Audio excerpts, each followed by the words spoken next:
Muy buenas de nuevo. Hoy en este canal, en Una historia para el presente, vamos a ver el tema de la Edad Media. Tres culturas y un mapa político en constante cambio.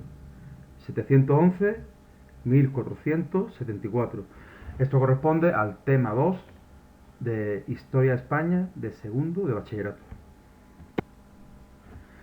Hay que partir de la expansión importante que experimenta el Islam. Mahoma, desde el año 630, inicia una expansión por la península arábiga que es continuada por los califas ortodoxos. Con esto se llega a territorios del actual Irán, incluso zonas de la India, ¿no? Frontera con el río Indo, como se puede ver en el mapa. Y ya en el siglo VIII, a principios del siglo VIII, llegaría incluso hasta el occidente del Mediterráneo, hasta la península ibérica. Bueno, ¿cuáles son las causas de la rápida conquista musulmana de Hispania? Pues tenemos por un lado las debidas a los invasores, la fuerza expansiva del Islam, ese fervor religioso, también los botines de guerra, una superioridad militar aplastante, unos recursos tácticos mejores que los que tenían los reyes cristianos y sobre todo la idea de guerra santa. También hay que ver causas debidas a los invadidos, al reino visigodo, que sería esa rivalidad entre Don Rodrigo y Vitiza y sus hijos. La traición de los viticianos que pidieron ayuda a los musulmanes. Ahí llega Tarik y Musa para echar un cable a los viticianos y terminan quedándose aquí en la península. También debilidad de los visigodos por las luchas políticas internas que antes hemos dicho, división social, la desafección de los judíos, problemas económicos. Por tanto, hay diferentes causas. También crónicas mozárabes llegan a incluir una especie de castigo divino por el mal hacer de estos reyes visigodos. Aquí tenemos el avance rápido de las tropas musulmanas por la península ibérica, que solo tienen alguna derrota en la zona del norte, la famosa batalla de Covadonga en el año 722, aunque hay fuentes que dicen que eso ocurrió años antes, en el 716. Importante decir que los musulmanes consiguen diferentes territorios gracias a pactos o acuerdos con las autoridades locales. Y aquí tenemos imágenes de Don Rodrigo, Vitiza, esa rivalidad que había por el trono visigodo y esta representación idealizada de la batalla. Como antes he comentado, los musulmanes hicieron uso de diferentes pactos con líderes jeques locales que, a cambio de respetar el poder del Islam, pues tenían cierto control y administración de los impuestos, cobro y administración de los impuestos de diferentes zonas, como tenemos aquí Teodomiro, que llegó a tener una especie de reino semi-independiente en la zona de lo que hoy es el Levante peninsular, zona Levante, zona murciana. Aquí vemos diferentes ciudades, Valencia, Villena, Ellín, Alicante, Elche, en definitiva, zonas del sudeste de la península. En este mapa se puede ver pues, zonas sometidas mediante pactos, en color verdoso, y en color naranja, capitulaciones en la época de Abdelaziz. Abdelaziz es el hijo de Musa y es el segundo gobernador que tuvo, segundo wali que tuvo Al-Ándalus. Recuerdo que esta época, 711-756, fue la época del waliato. La península ibérica, el poder musulmán en la península ibérica, no era de un emir, era de un gobernador que dependía del emirato de Ifriquilla. Aquí tenemos Abdelaziz, hijo de Musa. Importante en este periodo de 40 años, hubo muchos gobernadores, muchos walíes. Hubo por lo menos 20, hasta el último, que lo tenemos aquí, Yusuf Ben Abderrahman Al-Fihri, que fue el último de esta época del waliato, que fue vencido por Abderrahman, recuerdo, Abderrahman I, que escapó de esa masacre cometida por el sanguinario, por Abu Abbas, el líder de los abasíes, conocido como Al-Safar, el sanguinario, que acabó en el año 750 en Damasco con casi toda la familia de los omeyas, que eran los que dirigían el imperio musulmán. Por tanto, huye, se ve recluido en, bueno, para Egipto, para el norte de África, hasta que finalmente logra desembarcar en Muñeca, logrando el apoyo de diferentes facciones, diferentes líderes que le prestan ayuda con el fin de derribar al guardia anterior, que era Abderrahman al-Fihri. Por tanto, se proclama Abderrahman I, se proclama emir de Córdoba. ¿Qué hace Abderrahman? Pues primero configurar un ejército que le sea fiel, valerse de unos ingresos fijos, unos buenos ingresos, como este ejemplo que tenemos del texto de aquí arriba, que habla de los impuestos que se le cobraban a los mozárabes. Recuerdo, los mozárabes eran cristianos que vivían en territorio de Al-Ándalus, ¿vale? Ese término, mozárabes, cristianos que vivían en territorio de Al-Ándalus. Por tanto, tienen que pagar unos impuestos especiales. Años más tarde, Abderrahman II, época importante del Emirato, porque en este segundo cuarto del siglo IX se produce la máxima islamización en el territorio andalusí. La gente de buena fe o por interés abraza el Islam, por tanto paga menos impuestos, simplemente paga la yicía, el impuesto de yicía, y el haraj, esos dos impuestos que eran de obligado cumplimiento para todo miembro de la comunidad islámica, de la Umma. Así que además se reformará el sistema tributario, centralizándolo, quiere decir que quien cobraba el impuesto no era ningún jeque local, era un representante del emir. Esa persona es la que cobraba el impuesto, eso se llama centralizar el impuesto. Y también se aumenta, en cierta medida, la carga fiscal a los súbditos. También proceso de mejora de las técnicas de irrigación, incluso que ha llegado hasta hoy, ¿no? Con ese término de acequias.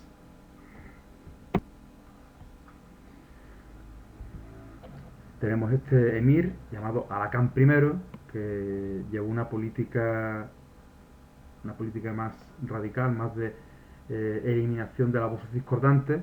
En este caso, arrasó el arrabal, el barrio periférico de Córdoba, llamado barrio de Sacunda, por una revuelta, un motín antifiscal, un motín en contra de una subida de impuestos. ¿Y Alacán qué hace? Arrasa ese barrio a principios del siglo IX, en el año 818. Dentro del sistema administrativo de Al-Ándalus hay que hablar de que estaba el término de las coras. Las coras eran como provincias. Lo que corresponde a Málaga tendríamos la cora de Tacuruna, sería más bien la zona de Ronda, la cora de Raya, con capital en Archidona, recuerdo, capital en Archidona, y diferentes coras que podemos ver aquí, la de Niebla, en la zona de lo que sería Huelva, y Sevilla, es el nombre árabe de Sevilla, la cora de Carmona, de Istilla, que sería Écija, de Cabra, en definitiva lo que veis aquí en el mapa, todas esas provincias. Importante, durante el siglo IX, segunda mitad del siglo IX, se producen varias protestas, varios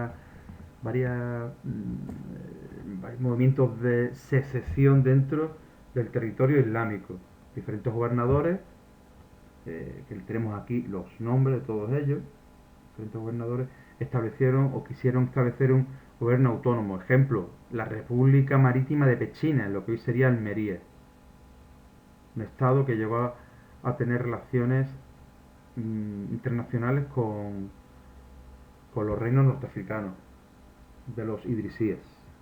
En definitiva, se atomiza el poder y realmente el emir solo tiene un poder efectivo en Córdoba, que sería la capital del emirato, y en ciertos territorios circundantes.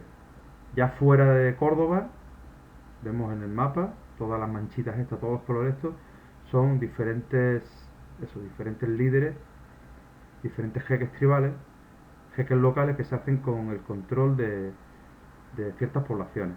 Importante, el reino de Bobastro de Omar Ben Hassún, que puso en jaque a los diferentes emires, hasta que Abderramán III acaba con él en el año 917. Bueno, es importante tener en cuenta el contexto del mundo islámico. Ya en el siglo IX hay una atomización del poder musulmán. Vemos que han surgido diferentes reinos, idrisíes, aglavíes, turuníes, lo que sería el Magreb, y bueno, diferentes reinos también en lo que sería la zona de Oriente Medio, los safaríes, samaníes, buyíes, sayíes, que establecerían emiratos diferentes. Dentro de los omeyas, lo que nos corresponde a nosotros en nuestro tema, hay también dentro de la península ibérica una fragmentación del poder islámico, en esos conatos de gobiernos locales que fueron aplacados ya por Abderramán III en el siglo X. Tenemos un cuadro de sucesión de gobernadores, en este caso los emires Al-Mundir, que estuvo 2 años, seguido por Abd Allah. Estos dos lucharon, intentaron poner freno a Omar Ben Hassún, pero infructuosamente. Y Abd Allah es seguido por Abderramán III. Abderramán III logra silenciar todos esos focos rebeldes, gana prestigio y consigue autoproclamarse califa. Por tanto, tiene el poder político y el poder religioso. A Abderramán le sigue su hijo Alacán II, que estuvo 15 años como califa, y posteriormente Hisham II en el 1009. A partir de aquí se suceden diferentes califas que apenas tienen apoyo fuera de Córdoba, y llegamos a otro periodo de fitna. Fitna quiere decir periodo de luchas internas, de crisis dentro del mundo islámico, hasta que Hisham III en el 1031 es depuesto, lo quitan de su cargo de califa. Bueno, como antes he comentado, Abderramán III estuvo como califa desde el 929 y acometió diferentes reformas monetarias, de reformas administrativas, con la creación de los distritos castrales, y lo que es más importante, logra callar esos focos de disidencia que se ven aquí puestos en color amarillo. Bueno, sigue Alacán. Alacán es el califa de las letras, el califa de las artes, el califa del esplendor cultural, con esa gran biblioteca, ampliación de la mezquita, continuado por Hisham II, que delega el poder en Almanzor, en un cargo de Hachib, que sería como una especie de primer ministro. Almanzor, como vemos en esta imagen, emprendió numerosas campañas de acoso y derribo de diferentes ciudades cristianas, como vemos aquí: Santiago, Pamplona, León. Eran campañas conocidas como aceifas, que eran campañas de 40 días, donde sobre todo creaban una atmósfera de terror y llegaban a saquear las ciudades. Posteriormente le cobraban impuestos para no volver a saquear esa ciudad. Bueno, hay una crisis del califato, como antes he comentado, a la muerte de Hisham II, a la muerte de Almanzor en la batalla de Catalañazor en el 1002. Pues ya tenemos una situación de crisis donde no hay una figura fuerte que controle y unifique todo el poder islámico en Al-Ándalus. Por tanto, se sucederán diferentes califas, ninguno de ellos llega a tener un apoyo bueno. Aquí, como se ve en la parte de arriba de la derecha de la imagen, 9 califas, desde la muerte de Hisán II hasta 1031, cuando deponen a Hisán III. Entonces surgen los reinos taifas, que serían una serie de reinos, 27 reinos, en los cuales los más grandes terminan integrando, conquistando a los más pequeños. Aquí vemos los primeros taifas, aquí están los nombres: Almería, Murcia, Alpuente, Arcos, Badajoz, Carmona, Denia, Granada, Huelva, Morón, Silves, Toledo, Tortosa, Valencia, Zaragoza, bueno, y algunos más que todavía ahí no aparecen. Esta es la situación de la península ibérica en el 1031.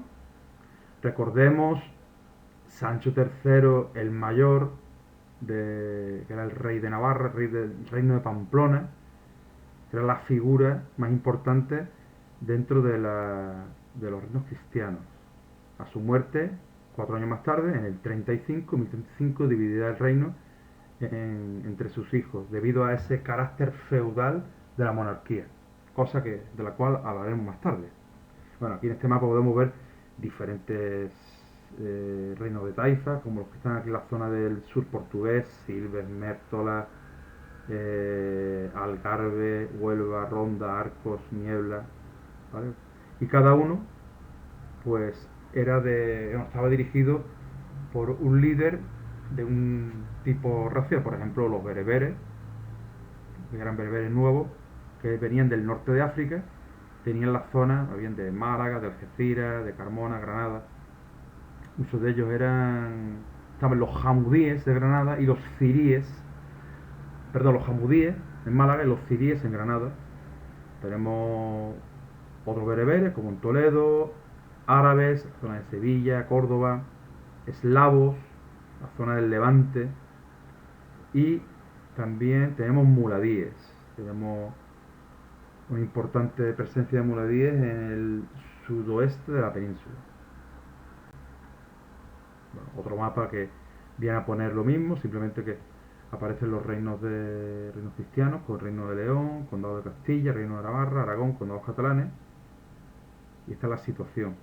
Los reinos cristianos aprovechan las taifas, aprovechan la división dentro del mundo islámico, taifas que se pelean entre ellas por ciertos territorios y piden ayuda a reyes cristianos. Entonces los reyes cristianos aprovechan la coyuntura para avanzar, conquistar diferentes plazas, diferentes ciudades, con las que la línea de frontera de reconquista va bajando hacia el sur. Dentro de este periodo de fitna de primeros reinos taifas, de 1031 a 1090, años antes que ya llegaron los almorávides, pues tenemos una política de paria, una política de pago de tributo a un gobernante cristiano a cambio de ayuda militar. ¿Frente a qué? Frente a otro reino taifa, o frente a un rey cristiano o un conde cristiano. Todo esto marcado en una ideología feudal, donde el poder estaba muy atomizado. También pago directo al que amenaza, ¿vale? Era otra característica del pago de las parias. Por tanto, hay una sumisión de los reinos de taifa. Los reinos de taifa están en una situación de inferioridad con respecto a los reinos cristianos. Hay un carácter provisional de esa ayuda militar. Un rey cristiano puede ayudar a un reino taifa, pero esa ayuda es simplemente por un momento determinado, no para siempre. Y se crean diferentes impuestos, llamados magarín, para hacer frente a estos gastos. Por tanto, aumenta el descontento, la desafección del pueblo andalusí con sus diferentes gobernantes. Esto provocará que finalmente vean con buenos ojos la aparición de un poder como el de los almorávides. Como indica aquí la parte más abajo de la diapositiva, la parte inferior de la diapositiva, que después de la conquista de Toledo por parte de los cristianos, por parte del rey de Castilla, Alfonso VI, eso fue la señal de alarma para que diferentes taifas como la de Sevilla, Granada o Badajoz pidan ayuda a los almorávides para hacer frente a los cristianos. Los almorávides contraatacan, quiere decir, los almorávides recuperan terreno gracias a las batallas de Zalaca o Sagrajas, que fue un año siguiente, fue en el 1086, la de Consuegra en el 1097 y a los 11 años la de Uclés en el 1108. Esas tres victorias provocaron un cambio de tendencia y una vuelta de tortilla de la situación en el panorama peninsular. Bueno, aquí vemos el dominio almorávide. Esta tribu, procedente de la zona de Senegal, eran sunitas, era un movimiento religioso de Sinaya, una tribu bereber. Hicieron uso también del título de emir, se tenían establecido un emirato, así que llegan a unificar el mundo islámico dentro de Al-Ándalus. Es importante tener en cuenta que dentro del mundo islámico siempre hay momentos de unidad. Bueno, hay una diferencia entre momentos de unidad y momentos de fragmentación. Emirato, al principio, unidad. Siglo IX, diferentes líderes locales que intentan imponer su mandar, ¿no?, en una zona y cobrar los impuestos. Eso fue sofocado más tarde por Abderramán III. Por tanto, principio del Emirato, unidad. En la parte central del Emirato, siglo IX, fragmentación, aunque de facto estaba el emir, pero el poder real lo tenía en cada parte un jeque local, un líder local. Unidad, otra vez, con Abderramán III, Haakon II, Almanzor, periodo de fuerza. Fragmentación y debilidad en el siglo X, en el siglo XI, ya con a la muerte de Almanzor, hay una debilidad dentro del Al-Ándalus que es aprovechada por los reinos cristianos. Así que el poder termina atomizándose. Entonces otra vez división. Esa división llega hasta qué época, hasta que aparecen los almorávides. Almorávides otra vez, unidad. Como se ve aquí arriba en la imagen, los almorávides están en la península ibérica más o menos hasta mitad del siglo XII. Por tanto, aquí aparecen otras taifas. Otro momento de fragmentación. Momento de fragmentación que acaba unos años más tarde con la aparición de otro movimiento islamista del norte de África, que serían los almohades, al-Muwahidun. En este caso logran otra vez la unidad de Al-Ándalus. Caen los almohades, esa batalla de las Navas de Tolosa, que es la llave, sirve de llave para los cristianos para conquistar el valle del Guadalquivir, que hará años más tarde Fernando III los Santos, conquistando las plazas de Úbeda, Baeza, Jaén, Córdoba, Sevilla, hasta que Sevilla la toma en el 1248. Ahí toma la ciudad de Sevilla y quedaría un territorio que conformaría las actuales provincias de Málaga, Granada, Almería y algunas partes de la Sierra de Cádiz. Así que hay que ver esta foto, esta sucesión de momentos de unidad y fragmentación. Importante eso, saber manejarlo. Bueno, almorávide, lo que he comentado antes, los sublíderes, aquí abajo lo pone, Inyasin y Yusuf Bentasufin, o Ben o In, ¿no? Yusuf Intasufin o Yusuf Bentasufin. Hay libros que lo ponen de una manera y libros que lo ponen de otra. Como antes he comentado, diferentes batallas, como la de Sagraja, Consuegra, Uclés, hacen ampliar, subir otra vez la línea de frontera, levemente, y supone una pérdida de prestigio para los reinos cristianos y un aumento de prestigio, evidentemente, para los musulmanes, para los almorávides. Estos almorávides al principio aparecen con un rigor religioso que le hace bajar impuestos que no eran declarados realmente coránicos, fueron quitados. Entonces logran el apoyo de la gente. Una vez que los almorávides están establecidos en Al-Ándalus, en la península, se ven forzados a esos impuestos volver a ponerlos porque los necesitaban para hacer frente a los enemigos cristianos por razones bélicas, evidentemente. Bueno, cae el poder de los almorávides, hay otra atomización de Al-Ándalus, y tenemos los segundos reinos taifas. ¿Vale? Estas fechas son fechas bastante relativas, porque en el 1135 ya aparecen territorios que eran unos gobernados por líderes eslavos, otros eran por líderes bereberes, en fin, que hay otra vez una atomización del poder en la península ibérica. Aparecen entonces los almohades, otra vez unifican al Andalus y hacen que la línea de frontera otra vez avance, suba un poquito. Vemos este imperio de los almohades que abarcaba desde la zona de lo que sería Marruecos, ¿no? Abarca todo el Magreb, incluso zona de Libia. Así que después de la victoria musulmana, la victoria de Alarcos en el 1195 y también la de Salvatierra en el 1211, esos fueron las señales de alarma para que los reinos cristianos se uniesen, pidiesen al Papa Inocencio III una bula de cruzada, con la cual pudieron reclutar tropas, cobrar ciertos impuestos de guerra, ciertos impuestos para la guerra, y bueno, y esa cruzada supuso también la llegada de guerreros, de caballeros, de soldados que venían de Centro Europa, que venían a luchar contra el enemigo musulmán. Finalmente, la batalla de las Navas de Tolosa, en el 1212, victoria de los cristianos. Ahí los perdón, los almohades pierden prestigio y por tanto aparecería otro periodo de fitna, otro periodo de crisis en la cual aparecen diferentes taifas. ¿Vale? Esta sería la situación.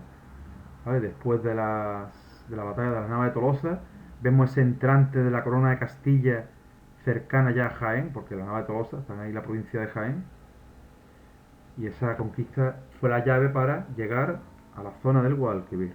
Entonces ya conquistan Úbeda, Baeza, Jaén, finalmente Córdoba en el 1238, 1236 y Sevilla, que resistió bastante, en el 1248. El poder musulmán queda circunscrito, como antes ya he comentado, a toda esta zona que vemos aquí en la imagen, provincias de Málaga, Granada, Almería, con algunas zonas de la provincia de Cádiz, y este territorio fue conquistado en diferentes tramos poco a poco. A mitad del siglo XIV vemos como caen Priego, Alcalá Real, Huelma, Olvera, la Sierra de Cádiz y Zahara ya en el siglo XV. Hay diferentes acometidas, una mitad del siglo XIV, ¿vale? 1324, 1343, 48. Una segunda cometida cuando Fernando de Antequera, vemos aquí Antequera que cae en el 1410, Zahara, esta fue una misma guerra, una misma campaña, mejor dicho, una misma campaña. Y la siguiente campaña importante se da en el 1460-62, ahí también avanzaron. La campaña final duró 10 años, 1482-1492, y ahí terminan conquistando los diferentes pueblos, de diferentes plazas, hasta que cae Granada el 2 de enero de 1492. Bueno, otro mapa que habla de la conquista, la evolución, la toma de las diferentes localidades, de lo que sería Andalucía la Nuevísima, perdón, Castilla la Nuevísima o Andalucía.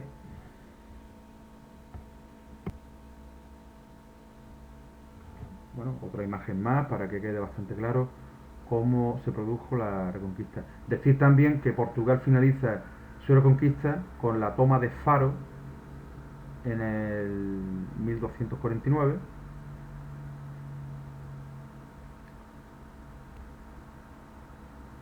¿Vale? Aquí tenemos otra imagen del territorio del reino nazarí de Granada.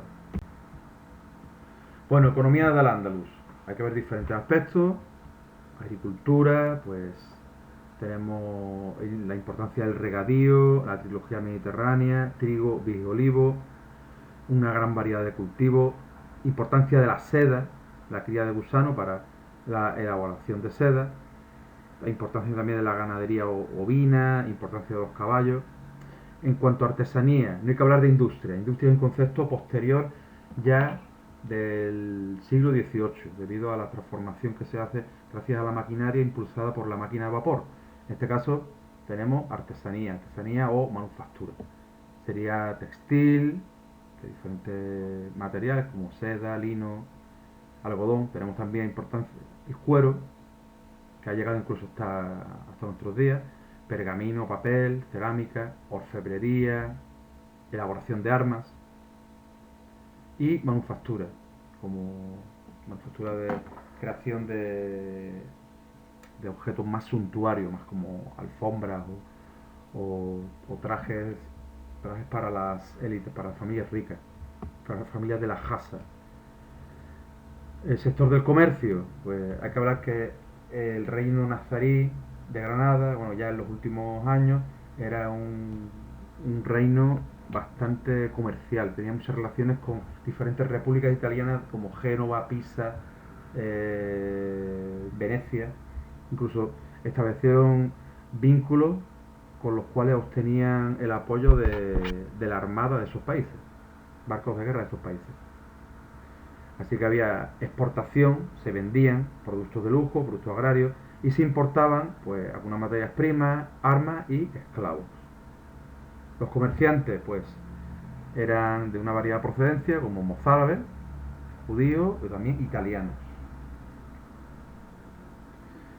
En cuanto a la ciudad, hay que ver que la cultura islámica está muy relacionada con la ciudad, con la Medina, que era el núcleo amurallado, el centro político, centro de gestión, centro religioso.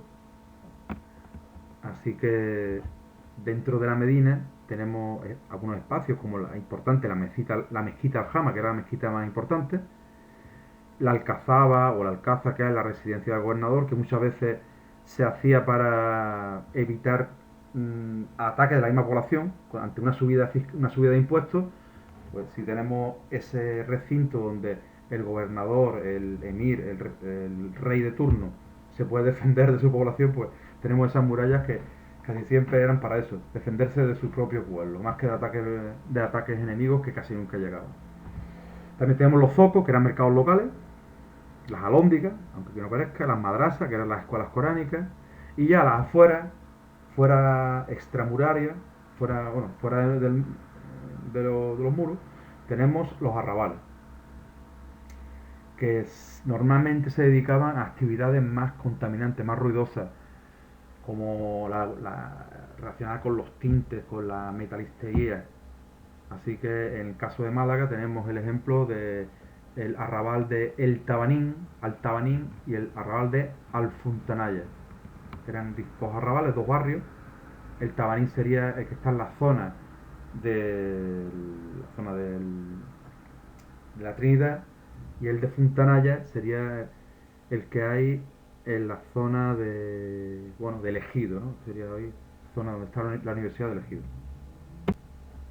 Importante citar, tener como referencia un libro que hable de la agricultura, que hable del trabajo, del esfuerzo de estas personas, y como ejemplo tenemos esta obra de Carmen Trillo, que habla del campo, del mundo agrario en la época nazarí. Esta imagen podemos pararla, congelarla un poquito y ver la importancia de diferentes productos en territorios de Al-Ándalus, en el periodo Omeya. Así que podemos ver cabras, cereal, olivos, viñedos, granado, frutales, caña de azúcar. Son elementos, son materias, son productos que han llegado hasta nuestros días. Esa tradición en algunos lugares que ha continuado hasta el presente. Bueno, sociedad. Importante, la sociedad islámica era la Umma. La Umma es la comunidad de creyentes, ¿vale? UMMA, la comunidad de creyentes. Dentro de la sociedad de Al-Ándalus es importante ver quiénes eran los musulmanes, los conquistadores. En este caso, conquistadores, los árabes y los bereberes, que fueron las tropas que conquistaron el territorio aquí a los visigodos. Así que eran los que tenían los cargos de gobierno y propietarios de las mejores tierras. Esto en principio. Por otro lado, tenemos clases que son ya inferiores, que serían los muladíes. Eran cristianos que habían aceptado el Islam, se habían convertido al Islam. De buena fe o por interés.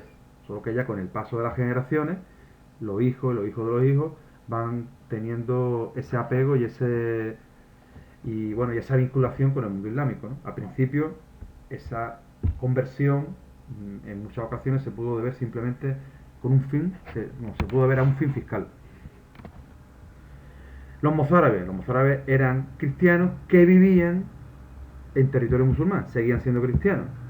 Podían ir a la iglesia, pero no podían tocar la campana, estaban sujetos a una norma que era el estatuto de los dimíes, ¿vale? Dimíes, D-I-M-M-I-S, los dimíes. Los dimíes eran los pueblos amigos, los pueblos acogidos del libro, los pueblos del libro, que eran cristianos, judíos y zoroastristas también.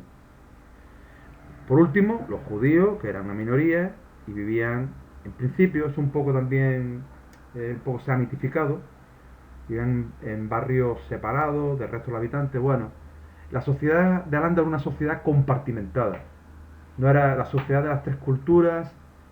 Eso, bueno, había cierta tolerancia, pero cada grupo social tenía sus relaciones, tenía sus normas, siempre predominando la islámica. Si había alguien que insultaba públicamente a Mahoma, pues esa persona, el cadí, el juez de turno, le aplicaba la justicia con casi seguro la pena de muerte.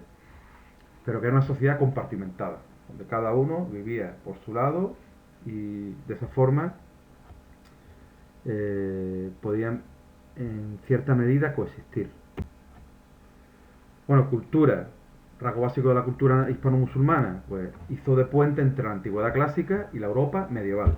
Aquí tenemos las traducciones de obras, de comentarios griegos, comentarios antiguos, obras que mmm, volvieron a Europa después de esa época, en principio, según la historiografía, época más bien oscura de la Edad Media, pues se recuperan esos textos por los escritores y por los filósofos y pensadores del mundo musulmán.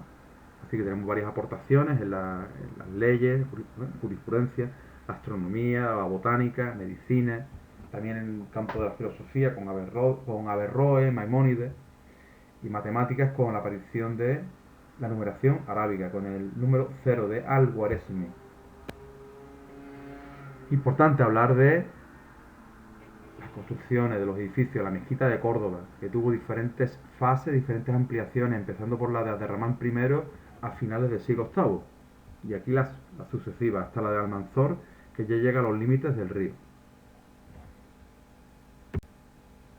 También hablar de la iglesia de Cristo de la Luz en Toledo y el palacio de Aljafería en Zaragoza. En este caso, esta imagen corresponde a la Alhambra de Granada. Tenemos aquí un croquis de una ciudad musulmana, el Alcazaba, la mezquita, tenemos el Zoco, la Lóndiga, la Judería, ese barrio un poquito más afuera, el Arrabal, que está en la zona extramuros, afuera de la ciudad. Y bueno, y ahora pasamos a los reinos cristianos. Los musulmanes consiguen dar el salto a la península en el año 711 rápidamente mediante acciones bélicas rápidas, mediante una superioridad en armamento, superioridad también en fervor en la lucha y evidentemente, como comentamos antes, gracias a esos pactos y capitulaciones con los gobernantes y líderes locales visigodos, pues llegan a controlar casi toda la península salvo la zona norte. Se crea el Reino de León y también se crea la Marca Hispánica, que serían todos esos pequeños condados, esos pequeños núcleos que hacían de tapón entre Al-Ándalus y el Reino Franco. Pues a todo eso se conoció como la Marca Hispánica. Los francos dotaron a esos condes de armas, de pertrechos, de la creación también ayuda para crear castillos y supuso un freno a la expansión de Al-Ándalus. Como primer rey tenemos a Don Pelayo, que vence a los musulmanes en Covadonga. También aquí hay cierta mitificación, pero lo que sí es verdad que supone un hito para la creación de un ente político diferente al musulmán en la península ibérica. Acogió a ciertos núcleos de población que venían del interior de la península y logra crear un espacio, un gobierno diferente al ándalus. Importancia de los Alfonsos, Alfonso I, Alfonso II, Alfonso III, que van aglutinando, van aprovechando esos espacios vacíos, esa tierra de nadie, que los musulmanes no ocuparon por falta de interés, porque no veían tierras que eran muy productivas. Así que ya con Ordoño I, con Alfonso III, la línea de frontera se lleva hasta el Duero, incluso bajando en la zona, lo que sería hoy Portugal, hasta Lamego, Coimbra, Viseu. A la muerte de Alfonso III el Magno, el reino se divide. Pensamos época donde es preponderante la idea feudal, la idea en la que el rey divide el territorio a su gusto y antojo entre sus hijos. Por tanto, el poder se atomiza en diferentes reinos, como García I, que recibe una parte, Ordoño II, Galicia, Fruela, que recibe Asturias. Siempre aquí hay una situación en la que muere un rey, muere por ejemplo García, que murió en el 914, esos territorios se los quedó Ordoño II, que es proclamado rey en León, y finalmente Fruela quedó como subordinado, como una especie de protectorado de Ordoño. Por tanto, termina Ordoño II aglutinando esos territorios. Importante también decir que en el siglo X, en el año 930, surge el Condado de Castilla. Ramiro II, rey de León, le concede a Fernán González de Lara, un conde, le concede el dominio de esas tierras, de la Castilla Bétula, esa zona de castillos que servían de defensa contra el enemigo musulmán, y adquiere el condado de Castilla un cariz de independencia, bueno, de cierta independencia. Importante saber la existencia de este rey Sancho III el Mayor, que lo vemos aquí en la leyenda. Este fue el rey de lo que era la parte más, bueno, el periodo de apogeo de los navarros, el periodo de apogeo del reino de Pamplona, basado en ese principio feudal en el que a la muerte del rey se reparte el territorio entre sus hijos, que llevo ya un rato ya aquí hablando que necesito un poquito de agua. Así que Fernando recibe Castilla, el primogénito, que sería García III, el reino de Pamplona, más grande, Aragón, que lo pillaría Ramiro I, y Sobrarbe, que sería Gonzalo. Muy bien. Pues después de diferentes luchas intestinas, en la batalla de Tamarón 1037, Fernando I vence a su cuñado Bermudo II, rey de León, e integra la zona de León. Años más tarde, en la batalla de Atapuerca 1054, Fernando I vence a su hermano, el rey de Pamplona. Se queda con el reino de Pamplona, no se lo queda, algunos territorios de lo que hoy sería zonas de lo que se conoce como la Extremadura soriana, zona de Soria, zona también de territorios cercanos aquí a Cantabria, se los queda para él, pero pone en el trono del reino de Pamplona al hijo del finado, al hijo del muerto, pero como una especie de, como si fuese un protectorado. Así que se ve una vuelta, una reintegración del territorio, en parte. Solo que Reino de Aragón y el Condado de Sobrarbe terminaron estando en una situación como autónoma. Aquí vemos los diferentes territorios de este importante rey, Sancho III. Pasamos ahora a la zona oriental de la península. Aquí tenemos los condados catalanes. Estos condados surgen debido al interés de los carolingios, el interés de los francos, de hacer un tapón, hacer un estado, una zona de frontera llamada la Marca Hispánica. Serían diferentes condados, donde predominaba el de Barcelona, que harían freno, servirían de freno para ese avance musulmán. Hay un momento con Bifredo el Velloso que reconquistó algunos territorios e inició esa idea de independencia.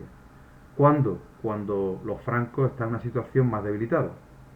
Años más tarde, ya a finales del siglo X, Borrell II deja de prestar homenaje al monarca francés y por tanto el condado de Barcelona y diferentes condados de aquella zona de la marca hispánica pasa a convertirse en un ente político independiente. Bueno, línea de frontera, que aquí la podemos ver, cómo va ampliándose, va bajando. Anterior. Bueno, tenemos los modelos de repoblación. Así que es importante saber cada uno de ellos. La presura o apricio, la repoblación concejil, la realizada por las órdenes militares y los repartimentos.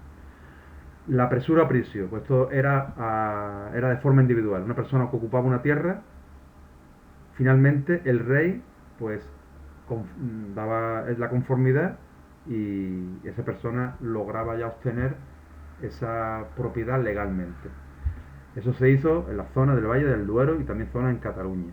Aquí no había intervención real. Bueno, en ciertas ciudades sí hubo una planificación real, pero en la mayoría no. Avanzamos. La repoblación concejil, pues sería la de las zonas del Ebro y también del Valle del Tajo. Aquí el rey otorga un fuero, una carta puebla, y se crea un concejo. Tenemos aquí el surgimiento de la administración local, el principio de lo que serían los ayuntamientos como hoy los entendemos. Avanzamos, estamos ya en el siglo XIII, siglo XIV, y tenemos la aparición de las órdenes militares, que son las que ocupan territorios conquistados, territorios de frontera, territorios difíciles, en momentos en el que se enfrentan a almorávides y almohades, que eran pueblos de más fervor religioso, donde los soldados combatían con unos principios religiosos más fuertes que las convicciones que tenían antes por ejemplo, los reinos taifas. Así que establecen comunidades de monjes soldados que defendían con más fervor ese terreno. Y aparecen entonces las encomiendas, ¿vale? Y al frente de esa encomienda habría un caballero de una orden militar. Por último, tenemos los repartimentos. Perdón, antes he dicho que las órdenes militares siglo XIV, los de militares los circunscribimos a siglo XII, ¿vale? Siglo XII, 11-12 preferentemente, sobre todo XII. Repartimento ya sería siglo XIII, ya con la conquista del Valle de Guadalquivir y del resto de zonas de Andalucía, se establecen los donadios. Los donadios serían ese reparto de la tierra entre los participantes de la batalla, los participantes de la conquista, en función de su rango nobiliario y su importancia en la batalla, según también su rango, ¿no? Así que en cierta medida aparecen los latifundios entre la nobleza, los órdenes militares y la iglesia, y esto se dio sobre todo, como antes he dicho, en la zona del Valle de Guadalquivir. Aquí en este mapa podemos ver diferentes colores, cada una de las etapas, ¿no? El color violeta, el apresuro apricio, el color, naranja claro, color rosa. Tenemos la siguiente, tenemos la creación de los concejos, la repoblación concejil, la de las órdenes militares, que la tenemos en naranja, y ya por último los territorios que se pillaron a los reinos musulmanes con mucha población mudéjar, que era una zona más bien de Valencia, aunque también tenemos diferentes núcleos en diferentes puntos de la península ibérica. Bueno, en el siglo XII hay un avance de los reinos cristianos frente a los almorávides, otra vez se fragmenta el poder almorávide, el poder de Al-Ándalus, y da paso a otros reinos de taifa. Vale, aquí vemos el avance de la conquista. Esto antes lo comentamos cuando estábamos hablando de los reinos bueno, del poder de Al-Ándalus, poder musulmán. Bueno, la sociedad, ¿cómo era la sociedad de Al-Ándalus? Perdón, ¿cómo era la sociedad de los reinos cristianos? Estamos con los reinos cristianos. Pues una sociedad estamental. Hay que hablar del concepto de estamento, no el concepto de clase. El concepto de clase es posterior, es ya de la revolución industrial. Una sociedad estamental con los privilegiados, los nobles, los monjes y los campesinos. En este caso tenemos la jerarquía eclesiástica y los nobles que se ocuparían la parte de arriba y la parte inferior los campesinos. Todo esto argumentado por la teoría de los tres órdenes de Adalberón de Laon, Gerardo de Cambrai, que eran obispos, personas de la iglesia, que establecieron que los bellatores, los oradores, los soldados, los hombres de iglesia, eran los que protegían, unos con las armas y otros con la fe, protegían a los trabajadores, protegían a los laboratorios. Bueno, otra imagen de la evolución, de la conquista, para que quede bastante claro. Bueno, evolución también del eje cronológico, bueno, de árbol genealógico de los diferentes reyes. Fernando de Castilla, aquí estamos en la segunda mitad del siglo XI, vamos bajando, Alfonso VI, Alfonso VII. Alfonso VII, cuando muere en el 1157, divide el reino basándose en ese principio feudal en Reino de León y Reino de Castilla otra vez, y terminan reunificándose en las figuras de Fernando III el Santo. Vale, aquí tenemos Fernando III, Alfonso X, Sancho IV, Fernando IV, Alfonso XI, Pedro I. La evolución de Castilla y León. Castilla y León van a estar en los siglos XI y XII uniéndose y separándose. Hasta que finalmente, como antes comenté, con Fernando III el Santo, Fernando III de Castilla, se unen de nuevo. En cuanto a organización interna, pues tenemos la creación del ordenamiento de Alcalá. Tenemos ahí la aparición de un marco legislativo para esta época, ya a mitad del siglo XIV. Dentro del Reino de Castilla existía, bueno, dentro de la Corona de Castilla existían Reino de Galicia, Señorío de Vizcaya, territorios de Álava, de Guipúzcoa. En definitiva, eran la reminiscencia de territorios y zonas que en épocas anteriores tuvieron cierta autonomía, cierta independencia. Hay que ver que esta época, siglo XIV, siglo XV, está enmarcada en una lucha entre nobles y reyes, nobles y monarcas. Los nobles quieren más poder, quieren controlar tanto lo que es la administración de justicia como la recaudación de impuestos, y los reyes se opondrán a ello. Por tanto, los reyes terminarán implantando el concepto de Estado-Nación, donde el rey, la monarquía, es la que tiene la preeminencia sobre todos los territorios y es la que tiene que impartir justicia y recaudar los impuestos pertinentes. El rey, para cometer estas cosas, se había ayudado por diferentes grupos, grupos como Consejo Real o las audiencias. Importante también la aparición de las cortes.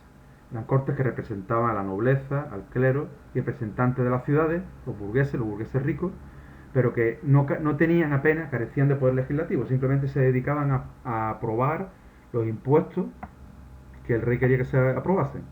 Casi siempre se aprobaban con los votos a favor de nobleza y clero, y con el voto en contra de las ciudades. Ya en el siglo XV, el rey, el monarca, se apoyará en las ciudades, le dará privilegios, le dará ventajas para ampliar lo que es el apoyo a la monarquía en contra de los nobles. Bueno, la corona de Aragón, con una monarquía pactista, una monarquía que tenía pues, diferentes reinos, el de Aragón, el de Valencia, Mallorca, el Principado de Cataluña. Cada reino tenía sus cortes propias. En Cataluña tenemos la Diputación del General o Generalitat, Y en Aragón existía un cargo que era el de justicia de Aragón, que era para las causas entre los nobles. Bueno, importante ver la expansión de la corona de Aragón por el Mediterráneo.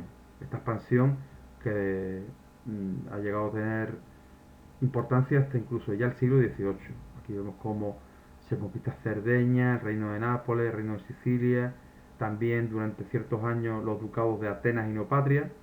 Por tanto, Pedro II el Grande, Jaime II, Alfonso V, estas tres figuras, estos tres reyes, fueron los que, o bajo los que se amplió el territorio de la corona de Aragón. Por tanto, esto sería la expansión mediterránea.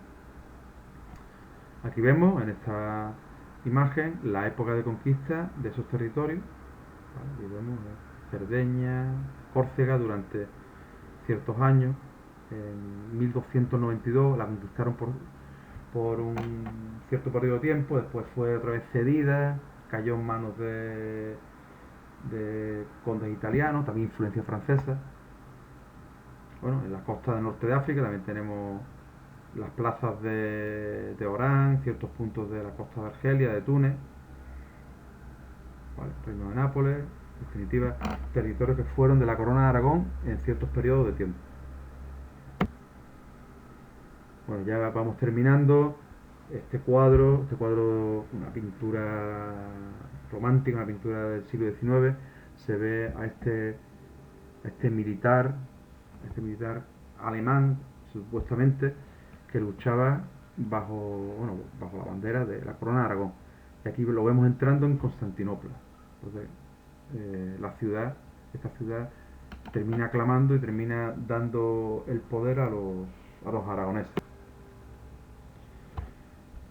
Por otro lado, el Océano Atlántico, la conquista sería liderada por Castilla. Así que tenemos la conquista de las Canarias, que abarcó todo el siglo XV, desde 1402 hasta 1496. Y por tanto, ya el tema acabaría con esa unidad de los territorios de la península, excepto Portugal, con la anexión de Navarra en el 1512, lo que ya antes hemos citado de la conquista de Granada en 1492, ya el salto al norte de África con Melilla, con Orán, con Argel.